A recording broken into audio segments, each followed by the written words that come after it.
الحمد للہ والصلاة والسلام علی رسول اللہ وعلی آلہ وصحبہ اجمعین، اما بعد۔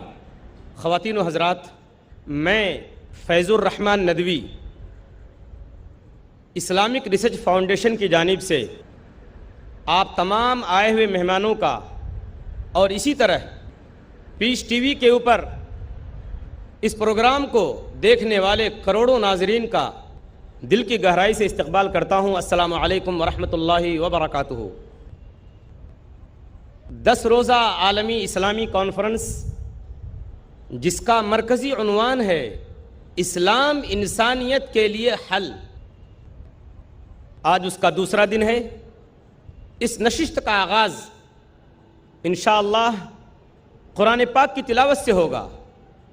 اس کے لیے میں آواز دوں گا اسلامک انٹرنیشنل اسکول ممبئی کے استاد قاری سراج احمد صاحب کو کہ وہ تشریف لائیں اور قرآن پاک کی تلاوت سے جلسے کی شروعات کریں۔ قرآن کی تلاوت سے آغاز ہو محفل کا، قرآن کی تلاوت سے آغاز ہو محفل کا، اس نور سے پا جائیں ہم راستہ منزل کا۔ قاری سراج احمد۔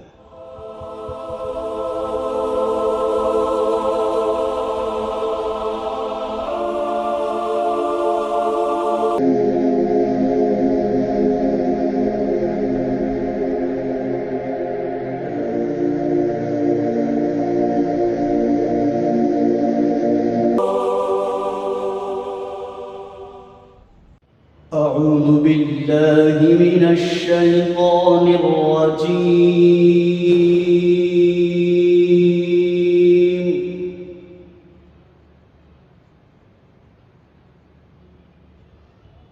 بسم الله الرحمن الرحيم.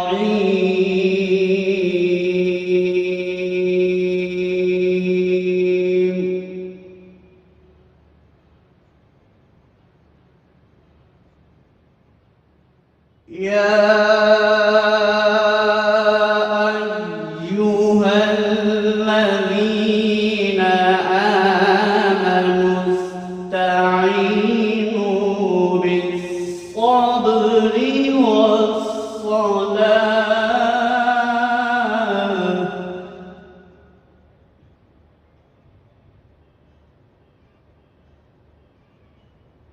إن الله مع الصابرين.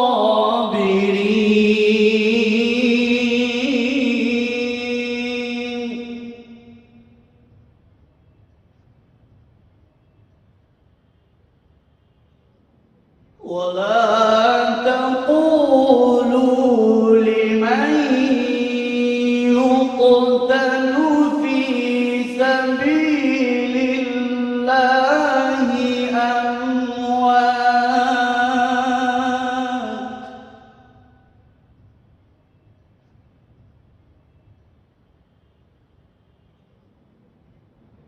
بل أحياء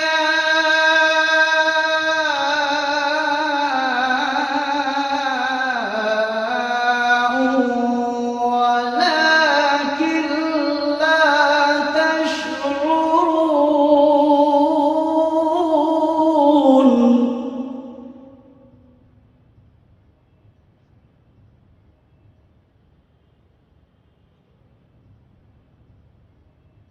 ولنبلونكم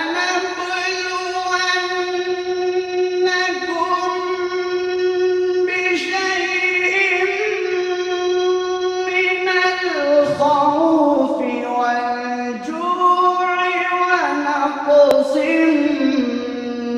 من الأموال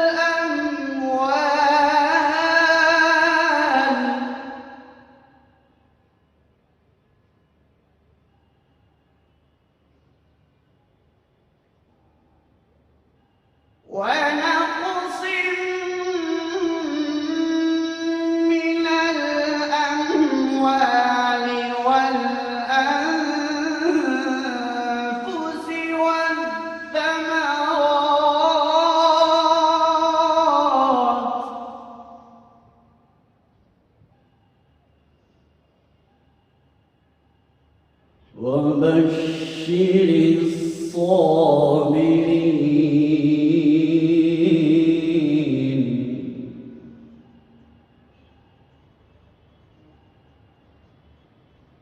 الذين إذا أصابتهم مصيبة قالوا إنا لله وإنا إليه راجعون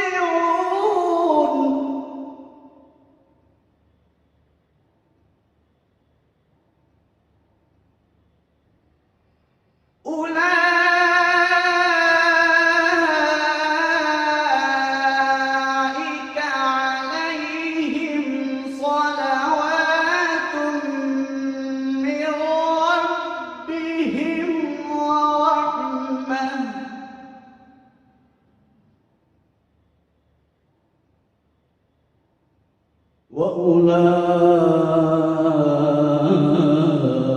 وأولئك هم المهتدون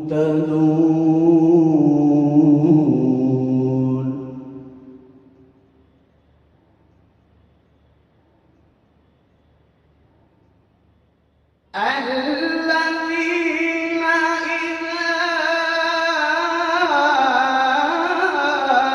إذا أصابتهم مصيبة قالوا إنا لله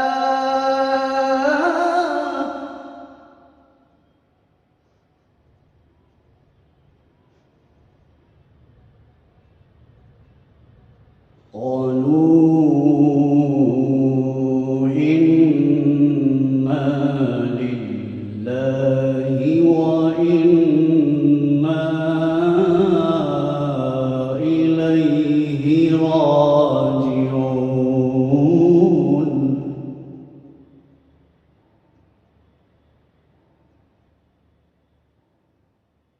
أولئك عليهم صلوات من ربهم ورحمة وأولئك هم المهتدون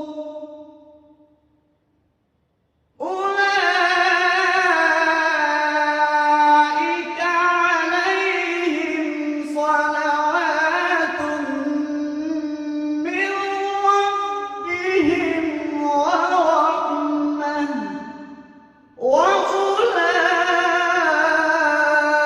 وأولئك هم المهتدون صدق الله العظيم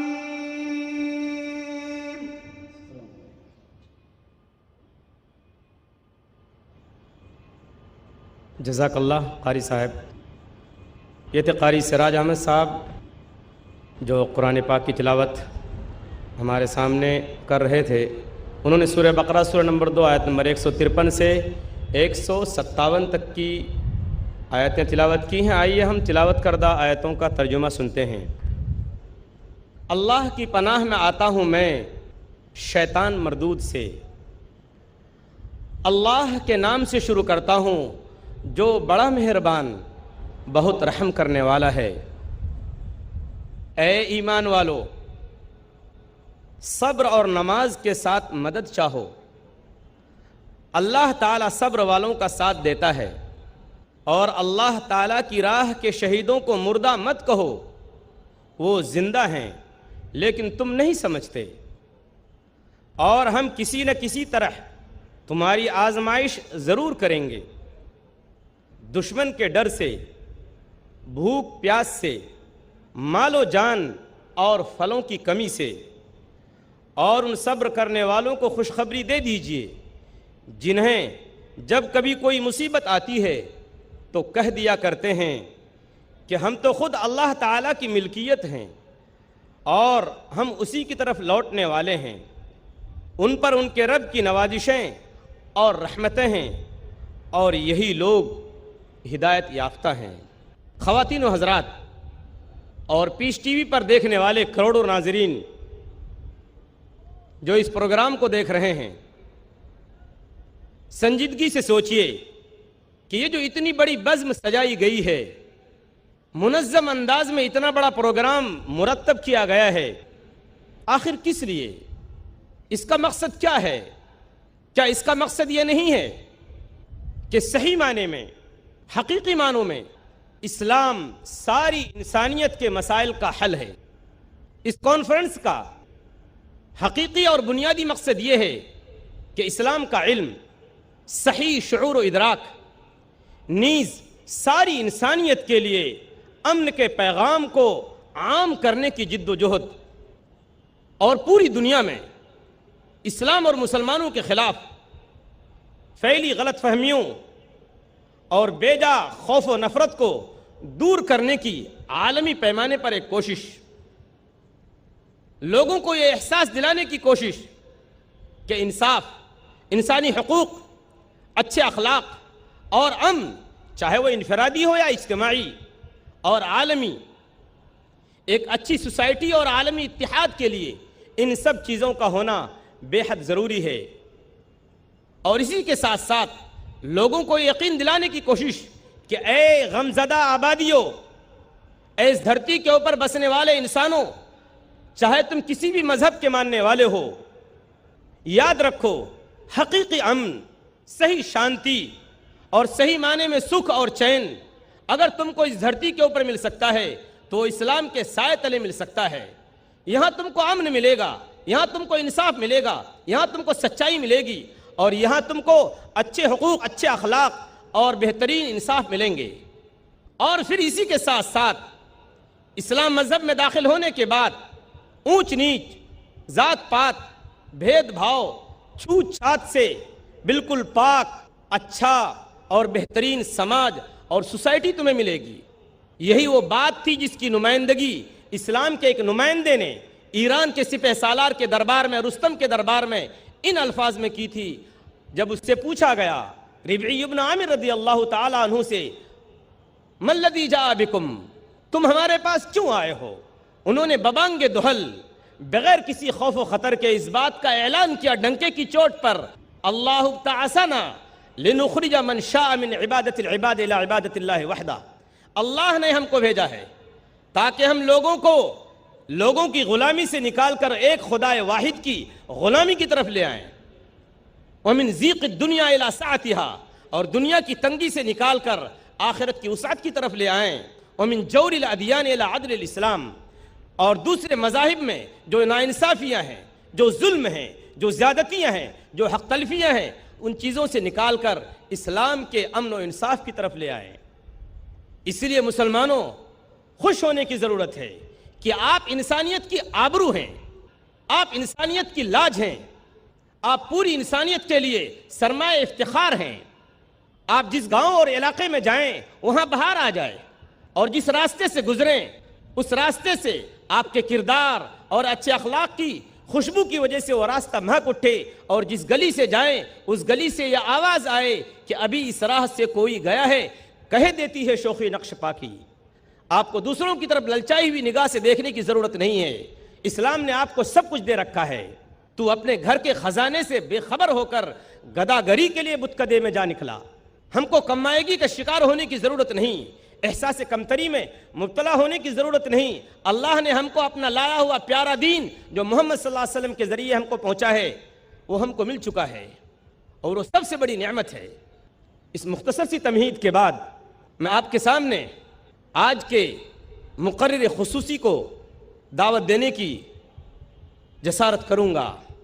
آج کی اس نشست کے ہمارے مقرر خصوصی کون ہیں؟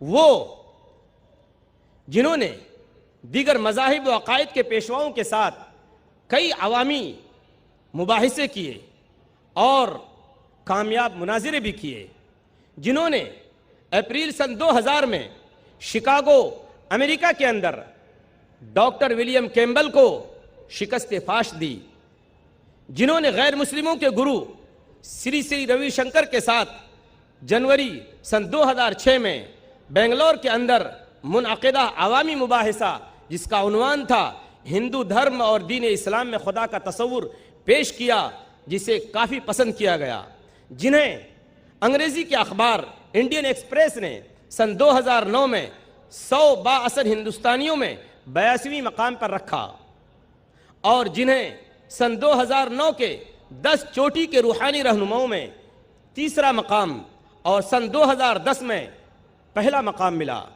اور سب سے بڑی خوشی کی بات یہ ہے کہ اس فہرست میں مقام حاصل کرنے والے یہ پہلے مسلمان تھے، جنہیں امریکہ کی جارج واشنگٹن یونیورسٹی نے دنیا کے 500 بااثر مسلمانوں کی فہرست میں شامل کیا، جنہیں دنیا کے نامور داعی اسلام شیخ احمد دیدات نے سن 1994 میں دیدات پلس کہا۔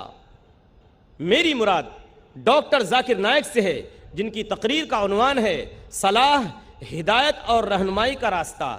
میں انہیں شاد عظیم آبادی کے اس شعر کے ساتھ، جس کے وہ مصداق ہیں، دعوت سخن دیتا ہوں کہ لاکھوں ہی مسافر چلتے ہیں، منزل پہ پہنچتے ہیں دو ایک۔ لاکھوں ہی مسافر چلتے ہیں، منزل پہ پہنچتے ہیں دو ایک، اے اہل زمانہ قدر کرو، نایاب نہ ہو کمیاب ہے ہم۔ میں انتہائی ادب کے ساتھ گزارش کروں گا ڈاکٹر ذاکر نائک صاحب سے کہ وہ تشریف لائیں اور صلاح، ہدایت اور رہنمائی کا راستہ اس عنوان پر اپنے خیالات کا اظہار فرمائیں۔ ڈاکٹر ذاکر نائک۔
الحمدللہ والصلاة والسلام علی رسول اللہ وعلی آلہ وصحبہ اجمعین، اما بعد، اعوذ باللہ من الشیطان الرجیم، بسم اللہ الرحمن الرحیم۔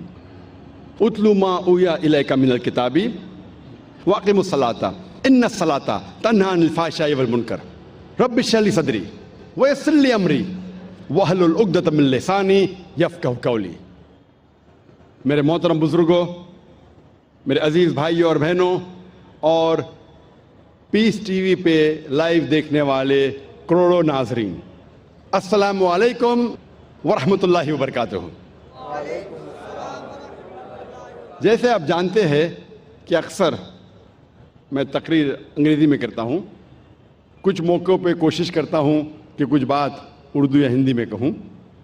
کیونکہ میری تعلیم انگریزی میں ہوئی ہے تو ظاہر ہے کہ اس آج کی اردو یا ہندی تقریر میں غلطیاں کروں گا، اسی لیے تقریر کے آغاز میں ہی میں آپ سے معذرت چاہتا ہوں اور امید رکھتا ہوں کہ آپ میرے ان غلطیوں کو نظر انداز کریں گے اور میرے تقریر کے موضوع پہ توجہ دیں گے۔ آج کی میری تقریر کا موضوع ہے صلاح، رہنمائی اور ہدایت کا راستہ۔ صلاح کا جب ترجمہ کوئی انگریزی میں کرتا ہے تو اکثر اس کا ترجمہ کرتے ہیں پریئر، اور جب ہم اس کے معنی دیکھتے ہیں آکسفورڈ ڈکشنری میں، پریئر کے معنی ہیں to beseech, to ask for help, کسی سے مدد مانگنا۔ یہ ترجمہ صلاح کا صحیح نہیں ہے۔ جو ہم صلاح کے بعد دعا مانگتے ہیں، the supplication we do، اس کے معنی ہے مدد مانگنا، کیونکہ صلاح میں ہم اللہ سے مدد مانگنے کے علاوہ ہم اس کی تعریف بھی کرتے ہیں, ہم اس کا شکریہ ادا بھی کرتے ہیں, اور اللہ سے ہدایت بھی پاتے ہیں. اسی لیے ٹو پرے, مدد مانگنا, صلاح کا پورا ترجمہ نہیں ہے اور ہم اس سے صحیح نہیں کہہ سکتے. اردو میں جو ہم ترجمہ کرتے ہیں نماز, یہ پرشین لفظ سے آتا ہے, جسے کہتے ہیں بندگی. یہ ترجمہ کافی حد تک صحیح ہے. انگریزی ترجمہ پریئر سے اور صحیح ہے.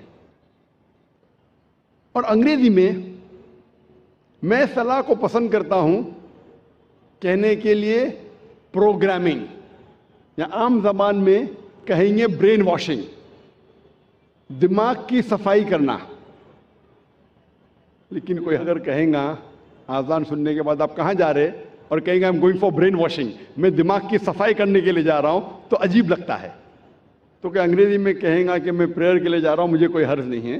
لیکن یہ کہنا چاہتا ہوں پریئر جو انگریزی لفظ ہے وہ صلاح کا صحیح ترجمہ نہیں ہے. میں پسند کرتا ہوں کہنے کے لیے پروگرامنگ ٹورڈز رائچسنس, یا صلاح رہنمائی اور ہدایت کا راستہ ہے. کیونکہ صلاح میں اللہ سے مدد مانگنے کے علاوہ ہم اس کا شکریہ ادا بھی کرتے ہیں, ہم اس کی تعریف بھی کرتے ہیں, اور اس سے ہدایت اور رہنمائی بھی پاتے ہیں. جب بھی ہم یہ لفظ پروگرامنگ سنتے ہیں, فوراً ہمارے دماغ میں کمپیوٹر آ جاتا ہے. اگر آپ مجھے اجازت دیں گے کہ انسان کو ایک مشین کہوں, تو مجھے یہ کہنا پڑے گا کہ انسان دنیا کی سب سے بہترین مشین ہے, انسان دنیا کی سب سے بہترین کمپیوٹر ہے. اور اکثر یہ عام ہے کہ جب ہم صلاح پڑھتے ہیں اکثر ہمارا ذہن بھٹکتا ہے. یہ عام بات ہے, یہ کچھ نئی بات نہیں, ہم جانتے ہیں, لیکن کئی بار کسی ذکر نہیں کریں گے. لیکن ہم سب جانتے ہیں کہ اکثر جب ہم صلاح پڑھتے ہیں تو ہمارا ذہن بھٹکتا ہے. اگر کوئی طالب علم کوئی امتحان کا پیپر دینے کے بعد جب صلاح پڑھ رہا ہے تو صلاح میں وہ سوچیں گا سوال نمبر 2 کا جواب میں نے ایسے کیوں دیا, اگر ویسے دیتا تھا تو اچھا ہوتا. وہ عورت سوچیں گی کہ میرے شوہر کے لیے آج میں کیا پکاؤں, چکن بریانی یا مٹن پلاؤ. یہ صلاح میں ہی سب ہمیں خیال آتا ہے.